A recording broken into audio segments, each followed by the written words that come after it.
Diğer gezegenlerde yaşasaydık vücudumuz nasıl görünürdü? Dünyada değil de diğer gezegenlerde yaşasaydık vücudumuz işte böyle görünecekti.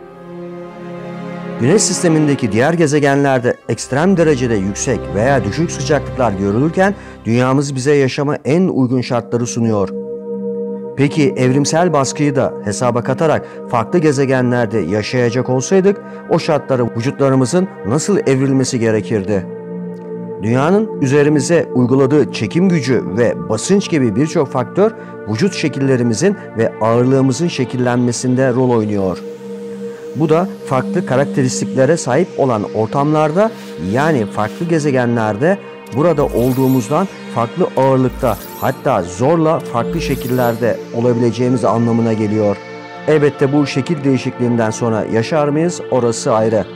En basit örnek olarak astronotların dünyaya geri döndüklerinde şartlar değiştiği için kemik sorunları yaşadıklarını duymuşsunuzdur. Neyse ki bu gibi değişiklikler geçici oluyor.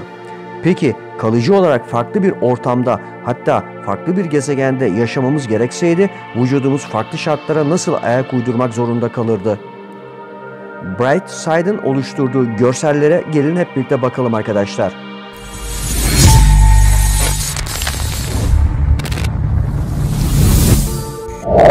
Elon Musk Mars hayallerinde insanları böyle görüyor olabilir mi? Mars'ın şu anki halimizle bize misafirperver davranmayacağı ortada. Toz fırtınaları, yüksek radyasyon, zehirli gazlar ve daha niceleri bu gezegende insanoğlunu bekliyor.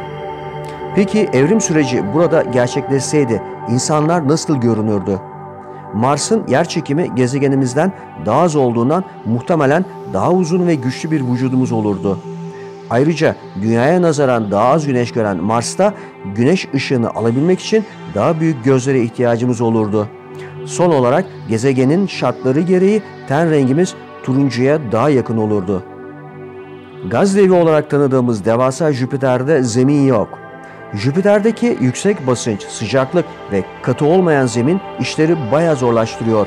Burada yaşasaydık bedenimizin okyanusların derinliğinde yaşayan çoğu canlı gibi yüksek basınca dayanıklı hale gelmesi gerekirdi.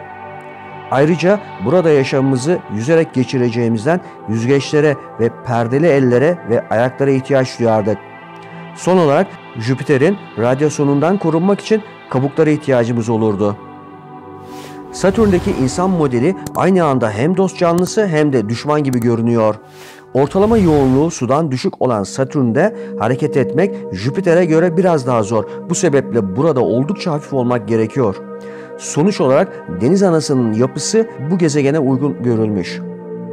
Bu bağlamda Satürn içinde hareket edebilmek için deniz anaları gibi kullanabileceğimiz şemsiye şeklinde bir alt kısma ihtiyacınız olacak. Hafifliğimize katkıda bulunmak için iskeletinizin de olmaması gerekecek. Zira o basınç altında adeta ezilecektir.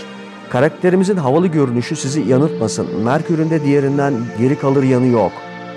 Merkür'e uyum sağlamaktan bahsedecek olursak önce sıcaklık konusunu aşmamız gerekecek. Zira bu gezegenin yüzeyinde ortalama sıcaklık gündüzleri 427 santigrat dereceye kadar yükselirken geceleri eksi 175 santigrat dereceye kadar düşebiliyor. Ayrıca sürekli depremler ve meteor yağmurlarıyla karşı karşıya kalabiliyorsunuz. Bu sebeple de gezegende yaşayacak olsaydık et ve kemiklerimiz bu sıcaklıklara dayanamayacağından titanyum gibi dayanıklı bir malzemeden oluşan bedenlerimiz olurdu. Hava olmadığı için burnumuz da olmayacak, gözlerimizi güneş ışığına karşı koruyabilmek için daha büyük ve ışığı büyük ölçüde engelleyici bir yapıda olacaktı. Evet, karşınızda Venüs.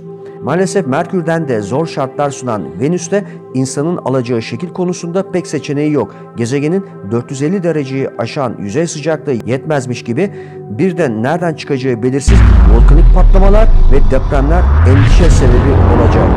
Gezegenin bu denli yıkıcılığı sebebiyle Merkür'deki titanyum bedeniniz bile sizleri koruyamayacaktır. Bunun ötesinde gezegenin atmosferinde bulunan fosfin hangi şekle girerseniz girin oksijen soluduğunuz sürece sonunuzu getirecek demektir. Bu bağlamda gezegen sadece mikroplara yaşama imkanı sunuyor. Dondurucu soğuk, güç, rüzgar ve sonsuz okyanus. Uranüs ve Neptün'e gidiyoruz arkadaşlar. Uranüs ve Neptün'ün yapısında su, metan ve amonyak bulunur. Ayrıca yer çekimi de oldukça kuvvetli olan bu gezegenlerde hiç katı zemin bulunmuyor. Burada yaşayacak olsaydınız bedeniniz yer çekimi sebebiyle daha kısa ve dondurucu soğuk sebebiyle daha kalın olurdu. Sonsuz okyanusta hareket edebilmek için de yüzmemizi kolaylaştıracak, belki de yüzgeçlere ihtiyaç duyacaktık. Sinema dünyasının uzaylı tasvirine en yakın olan bu diyebiliriz. Son durağımız Plüton. Güneş'e en uzak konumda bulunan Plüton, buzla kaplı, soğuk ve düşük yer çekimine sahip. Bu bağlamda Plüton'da yaşıyor olsaydınız, zayıf yer çekimi sebebiyle kaslarınız ve kemikleriniz çekileceğinden boyunuz daha uzun olacaktı. Bunun yanında buzda rahat hareket edebilmek için de iri ve kuvvetli pençelere ihtiyaç duyacaktınız. Farklı gezegenlerde evrimsel baskının insan vücudunu nasıl durumlara getirebileceğini anlattığımız içeriğimizin sonuna geldik. Evet, bir videonun daha sonuna geldik. Kanalımı beğendiyseniz beğenip paylaşmayı, bildirim sesini açmayı unutmayın arkadaşlar. Başka bir videoda görüşmek üzere, hoşça kalın.